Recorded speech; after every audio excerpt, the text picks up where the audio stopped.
piège juridique qui fait perdre leur terre à beaucoup de familles antillaises. Et si le vrai danger pour votre patrimoine familial aux Antilles n'était pas le manque d'argent, mais une mauvaise compréhension des règles. Beaucoup de familles en Guadeloupe, en Martinique, en Guyane et dans la diaspora pensent que parce qu'un terrain appartient à la famille depuis des générations, il est automatiquement protégé. Mais dans la réalité, une succession mal préparée, une indivision bloquée, un titre mal clarifié ou une décision repoussée pendant trop longtemps peuvent transformer une terre familiale en problème juridique. Je suis William Sinésius, j'ai grandi en Guadeloupe, donc je connais cette réalité de l'intérieur. Chez nous, une terre n'est pas seulement un bien immobilier, c'est une mémoire, une dignité, parfois le seul actif capable d'aider une famille à sortir de la cherté de la vie. Dans cette vidéo, je vais vous montrer comment utiliser intelligemment les règles existantes pour protéger, structurer et valoriser votre patrimoine. Partie 1. Pourquoi les règles classiques ne suffisent pas toujours aux Antilles? Le problème commence souvent par une croyance simple. On va laisser des choses comme ça. La famille s'arrangera plus tard. Mais ce plus tard peut coûter très cher. Aux Antilles, beaucoup de biens sont transmis sans stratégie claire. Une génération disparaît, puis une autre, et le nombre d'ayants droit augmente. Certains vivent sur place, d'autres en métropole, d'autres encore à l'étranger. Résultat, personne ne sait vraiment qui peut décider, qui doit payer, qui peut vendre, qui peut construire, ou qui peut s'opposer. C'est là que le patrimoine se fragilise. Le droit existe, mais s'il n'est pas compris, il peut devenir un labyrinthe. La grande question est donc celle-ci. Comment une terre censée protéger une famille peut-elle devenir juridiquement vulnérable? Gardez cette question en tête parce que la réponse commence avec un mot que beaucoup sous-estiment: l'indivision. Partie 2. Le vrai secteur n'est pas de fuir la loi, c'est de l'utiliser. Le piège, c'est de croire que le droit immobilier fonctionne toujours de la même manière partout. Oui, en Guadeloupe, en Martinique et en Guyane, le droit français s'applique. Mais sur le terrain, les réalités sont différentes. Familles dispersées, succession ancienne, biens jamais partagés, terrain occupé depuis des générations, indivision avec parfois des dizaines d'ayants droit. C'est précisément là que beaucoup perdent l'avantage. Ils attendent que la famille se mette d'accord, alors qu'il existe des mécanismes pour organiser, débloquer, transmettre et protéger. La stratégie n'est pas de jouer contre les règles. La stratégie, c'est de comprendre quelles règles utiliser au bon moment avec le bon accompagnement. Dites-moi en commentaire, dans votre famille, est-ce qu'il y a un terrain ou une maison bloquée? Partie 3. Comment transformer une complexité juridique en avantage stratégique? Maintenant, voici ce que beaucoup de familles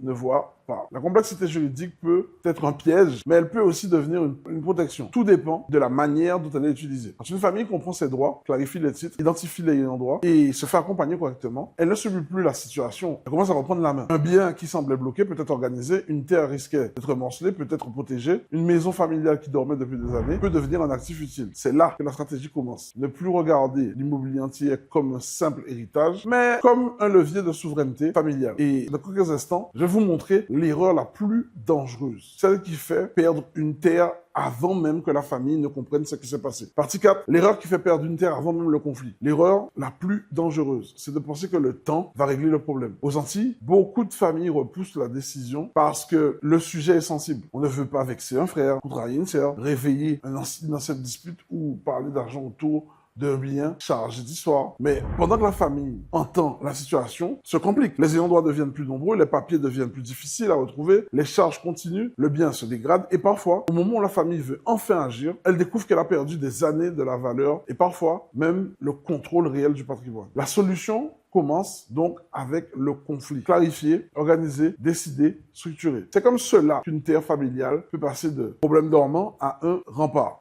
patrimonial. Donc, comment utiliser cette stratégie pour protéger les générations suivantes? Alors, conclusion, la vraie protection commence avant la succession. Au début de cette vidéo, je vous ai posé une question. Pourquoi le droit immobilier aux Antilles doit-il être compris différemment de celui appliqué de façon classique en France? Maintenant, vous avez la réponse. Ce n'est pas parce que la loi disparaît, c'est parce que nos réalités familiales, foncières et historiques rendent son application beaucoup plus sensible. Une terre familiale aux Antilles, ce n'est pas seulement un actif, c'est une mémoire. Mais si cette mémoire n'est pas structurée, elle peut être divisée, bloquée dans l'urgence ou transmises dans la confusion. La vraie stratégie, ce n'est pas de subir les règles, c'est de les comprendre et de se faire accompagner, de clarifier les titres, d'organiser la détention et de transformer un patrimoine vulnérable en protection durable pour la famille. Moi, j'ai grandi aux Antilles. Je sais que beaucoup de familles portent cette inquiétude en disant silence. Mais il existe une manière de reprendre le contrôle. Si vous voulez aller plus loin, regardez le lien dans un descriptif pour rejoindre mon challenge immobilier. Je vous y montre comment commencer à structurer votre vision, comprendre les bases et bâtir une stratégie adaptée à votre réalité antillaise. Parce qu'au fond, la question n'est pas seulement qui va hériter de la terre. La vraie question est, est-ce que cette terre va encore protéger notre famille dans 20 ans? Dans la prochaine vidéo, je vais vous montrer les signes qu'un bien familial est en train de devenir juridiquement bloqué. Et surtout, restez sur la chaîne parce que parfois, le patrimoine qui peut changer l'avenir d'une famille existe déjà. Mais personne ne l'a encore organisé. Ciao, c'était Will du Mouvement Lionnage.